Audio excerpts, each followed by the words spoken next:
Берсе христиан, берсе мөселман динендә. Икесе ике төрле тәрбия алып, дөньяга ике төрле караш белән үсә. Әмма аларны дуслык һәм татулык җипләре бәйләп тора. Кино барышында укучылар төрле диндәге балаларның ничек бергә бәйрәмнәрен уздыруын, әти-әниләренең моңа мөнәсәбәтен белә алды һәм безнең шул төркеменә үз фикерләрен җиткерде. Фильмны караганнан соң мин уйладым, моны һәр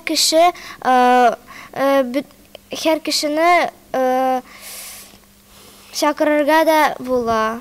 Бәйрәмнәр милләтләрне берләштерә. Менә Сабантуйга да урыслар да, чуашлар да, татарлар да чыгалар. Алар бийләр дә, җырлыйлар да, җырлыйлар да. Фильм караганнан соң укучылар полиция һәм прокуратура вәкилләре белән аралашты. Аларга үзләрен борчыган сорауларны бирде.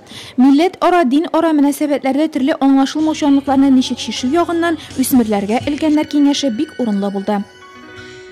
Мы показывали этот фильм «Древо мира» в школах города. Без «Тынычлык агачы» исемле бу фильмны шәһәр мәктәпләрендә дә күрсәттек. Алга таба да трансляцияләрне дәвам итәчәкбез. Балаларга бик ошый. Аларны кешеләргә карата мәрхәмәтле булырга, толерантлыкка өйрәтә.